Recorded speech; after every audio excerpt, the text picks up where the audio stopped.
দিচ্ছে। না, আমি আমি অভিশাপ দিচ্ছি না বাবা, অভিশাপ দিচ্ছি না, বরং ওদের ওদের সর্বনাশের হাত থেকে আমি বাঁচাতে চাইছি বৌমা।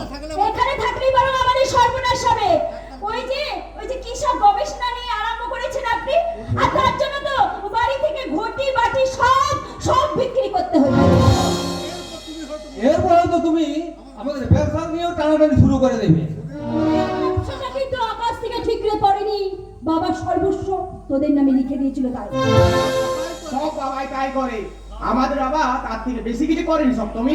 আর বিনিময়ে কিন্তু বাবা তোর কাছে কিছু চাইনি, শুধু চেয়েছিল বয়সকালে একটু একসাথে থাকতে। সপ্তমী, বাবা এখন আর তা হয় না বাবা, বলেন। এখন আর তা হয় না বাবা।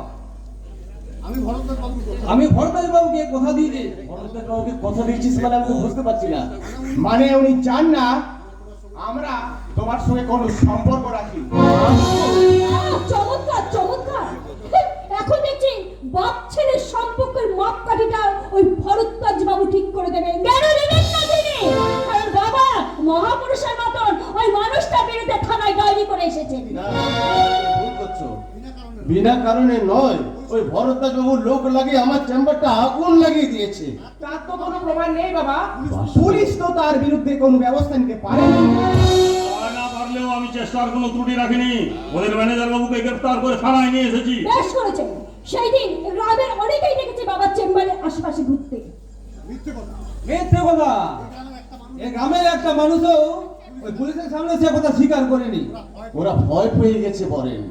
ভরদ্বাজ বাবু ভয় দেখিয়ে ওদের মুখ বন্ধ করে দিয়েছে। এই হোক আর ভক্তিতে হোক, মানুষ যদি মুখ না খোলে সেখানে আমরা কি করতে পারি বলো? কিছু যদি করতে না পারে তাহলে এই পোশাকটা কেন পরেছেন সেটা জানতে পারবেন। এই পোশাকটা তো জনসাধারণই আমাদের পরিয়ে দিয়েছে। তারা যদি ভীরু কাপুরুষ আর নপুংসক হয় তাহলে তাদের দেওয়া পোশাকটাও হিজড়ের পোশাক হয়ে আমাদের ঘুমটা পরিয়ে রাখবে। এই কথা বলে আপনার দায়িত্বটা এড়িয়ে যেতে পারেন না অফিসার। আজকের সমাজে কে তার দায়িত্বটা পালন করছে বলুন? অফিসার, উপযুক্ত ছেলেরা বুড়ো বাপকে ছেড়ে চলে যাচ্ছে। খুনের আসামি বিধানসভায় বসে আছে। শ্বশুর তার পুত্রবধূকে ধর্ষণ করছে, আর প্রসার বাড়াবার জন্য এক ডাক্তার আরেক ডাক্তারকে খুন করছে। আর পুলিশ একাই প্রতিভাদিনী সে অন্ধকারে আলো দেবে? তাহলে কি ওরা কেউ শাস্তি পাবে না? কি করে পাবে বলুন? দামোদর বাবু নাকি সেদিন সারা রাত কলকাতায় ছিলেন, তার একজন প্রত্যক্ষদর্শীও পাওয়া গেছে। কি বলছেন অফিসার? হ্যাঁ হ্যাঁ, উনি নাকি সেরাতে কলকাতার গ্যালাক্সি নাইট ক্লাবে ফুর্তি করতে গিয়েছিলেন। এমন তার সাক্ষী হিসাবে থানায় বয়ান দিয়ে এসেছে আপনারই বড় ছেলে বলেন। বাহ, চমৎকার অফিসার, চমৎকার। আজ আমি বুঝতে পারছি বাঘসিংহের বাচ্চারা বড় হয়ে বাঘসিংহের হয়, কিন্তু মানুষের বাচ্চারা বড় হয়ে মানুষ হয় না, তারা শিয়াল কুকুর কিংবা একটা পাগল তৈরি হয়। মুখ সামনে কথা বলবে বাবা। তুই চুপ কর। আমি যা করেছি বেশ করেছি। ভরতাজ বাবু মত লোকে আমি ক্ষতি কিছুতেই হতে দেবো না। ঠিক বলেছো, ঠিক বলেছো। তবে তবে ভরদ্বাজ বাবুকে পীর পয়গম্বর আর যাই বলুন, আনন্দের চোটে তাকে যেন আমার বাবা বলে ডেকে বলুন। আপনি বাবা এইসব কথাগুলো শুনি না, আমার মাথার যন্ত্রণা শুরু হয়ে গেল। এই শোনেন, এই নরককুণ্ডে আর এক মুহূর্ত থাকবে না। চলো এক্ষুনি এখান থেকে আমরা চলে যাই। যান না যান, তাড়াতাড়ি যান। ঊনবিংশ শতাব্দীর লঙ্গরখানায় লাইন লেগে গেছে, তাড়াতাড়ি। স্বার্থ সিদ্ধির পাত পেড়ে বেঈমানির ভাত খেতে বসে যান। যান, যান। এই বাবা, আমার সামনে দাঁড়িয়ে আমার বউকে অপমান করবি কেন? এই না হলে পুরুষ মানুষের মতো কথা। তবে কি জানেন বাবু, ওই পুরুষ মানুষ হলো গুরুধা। প্রথমে মাস্টার মশাই তার কানে ধরে টানে, দ্বিতীয় জীবনে ছেলে বউ তার কানে ধরে টানে, আর তৃতীয় জীবনে সন্তান তার বুকে জোড়া পায়ে লাথি মারে। আপনার কানে যখন কান পড়েছে তখন আপনি চলে যান। তুমি কিন্তু নিজের অধিকারের সীমা ছাড়িয়ে যাচ্ছ মেহরানি। এটা আমাদের বাপ ছেলের ব্যাপার, আমরা বুঝবো। বুঝবে না, কারণ কেন জানো? একই মাটির রস টেনে বিছুটি হয় বিষ, জল দেয় ডাব। একই মাটিতে তৈরি হয় দুর্গা পুণ্যের পাশে পাপ। শোনো বলছি, এই পাগলটার কথা শুনে আমাদের কোনো লাভ নেই।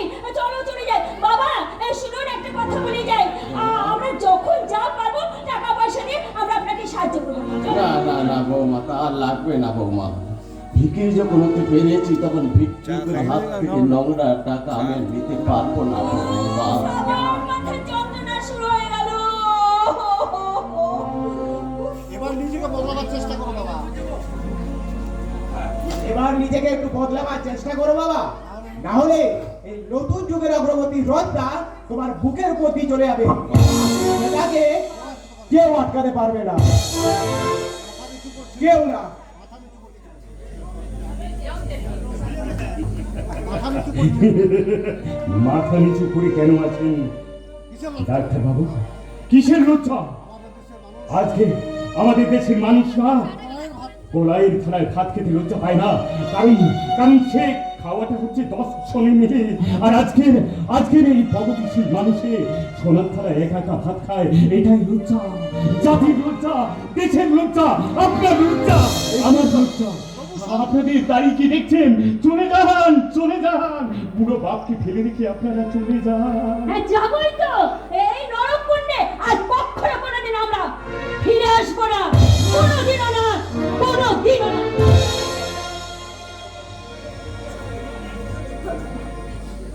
তাহলে আমিও যাই ডাক্তার বাবু। তাহলে আমিও যাই না করবো, দেখি দামোদর বাবুর মুখ থেকে কোনো কথা বার করতে পারি কিনা। যাচ্ছ কোথায় অফিসার? এ বাড়ি থেকে এদের উচ্ছেদ করার দায়িত্বটা যে তোমাকেই নিতে হবে। উচ্ছেদ করার মানে? উচ্ছেদ করা মানে কি বলতে চাইছে বরদাস? 1 মাসের মধ্যে আমার টাকাটা তো আর শোধ করলে না, তাই কোর্টের অর্ডারে আমি কিন্তু একতরফা বাড়িটা দখল করার ডিগ্রি দেখার কোনো কারণ নেই ইন্সপেক্টর।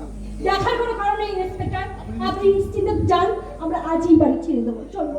না না, তবু যদি উচ্ছেদের সময় কোনো ঝুট ঝামেলা হয় তাহলে তো শান্তি রক্ষার দায়িত্বটা তোমাকে নিতে হবে। পুলিশ কারো কেনা গোলাম নয় ভরদ্বাজ বাবু। উচ্ছেদের কাজে পুলিশের সাহায্য নিতে হলে আগে থানায় একটা লিখিত দরখাস্ত করবে। আমি তারপর আপনার আবেদনের কথাটা ভেবে দেখবো, কেমন? Good bye. তাহলে বাড়িটা কখন ছাড়ছ ডাক্তার? এই বাড়িটাতে নিজের হাতে তালা না দিলে আমার বুকের জ্বালাটা দেবে না। আর বুকে জ্বালাটা কোনোদিনও মিটবে না ভরদ্বাজ, বলেছে না? আমি পুলিশের আইজি সাহেবের কাছে একটা চিঠি পাঠিয়েছি। ওরকম অনেক চিঠি পুলিশের দপ্তরে জমা হয়, কিন্তু কেউ তার কোনো খোঁজ রাখে না। মনে রেখো, এদেশের আইন, আদালত, পুলিশ প্রশাসন কোনোটাই কিন্তু গরিব মানুষদের জন্য নয়, সব আমাদের মতো নেতাদের জন্য। ঠিক ঠিক বলেছেন, ঠিক বলেছেন। আজকাল আপনাদের মতো নেতারা সব কানেকশন টেনে নিয়ে টিউবলাইট হয়ে চলছে, আর জনগণের ফিউজ উড়ে যাচ্ছে।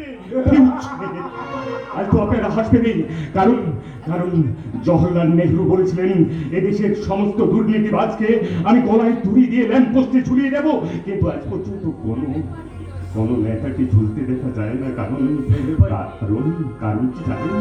কারণ আজকালকার নেতারা ল্যাম্পপোস্টটাকে উপড়ে ফেলে কালো বাজারে বিক্রি করে দিয়েছে স্যার, বিক্রি। এরপর আমরা পুরো দেশটাকেই বেচে দেবো, আর যারা তাতে বাধা দেবে তাদের ঘর থেকে জোয়ান ছেলেগুলোকে আমরা কেটে দেবো, মাথার উপর থেকে ছাদটাই উড়িয়ে দেবো। আপনি বাঁচতে পারবেন না, কারণ কোনো ফাও না কোথাও কংসের কারণে মন্দিরী যশোদার কোলে আপনার মনের কাছে মায়ের দুধ খেয়ে বড় হচ্ছে, তাই আপনাকে বদলেছে গহুরে বাড়ছে সে। এদেশের মায়ের দুধেও আমরা বিষ মিশিয়ে দিয়েছি, তাই কোন কালাচান আর মায়ের দুধ খেয়ে গোকুলে বাড়বে না, বরং তোদের মতো রাধাদের আমরা ঘর থেকে বার করে নিয়েছে, ওই বাজারে বসাবো। খুব সাবধান করতাম, খুব সামনে কথা বলবে। এই তো ডাক্তার, এই তো চাই, আমাকে তেড়ে গালাগাল দাও, বলো বলো এই সারা ভরদ্বাজ তুমি অনেক পরিশোধনী, বলো আমাকে তেড়ে গালাগাল দাও। তুমি গালাগাল না দিলে আমি যে কাজ করে আনন্দ পাবো না। দাও শালা, ঘাড় ধাক্কা খাওয়ার আগে বাড়ি থেকে বেরিয়ে যা। আমার লোকেরা বাইরে অপেক্ষা করছে, তারা আর 8 ঘন্টা অপেক্ষা করবে। তার মধ্যে যদি তারা বেরিয়ে না যাস, তাহলে জিনিসপত্র সমেত তোদের সবাইকে লাথি মেরে ঘর থেকে বার করে দেবে। মনে রাখিস, সময় মাত্র 8 ঘন্টা। আয় কালিদা! কামান লাগি!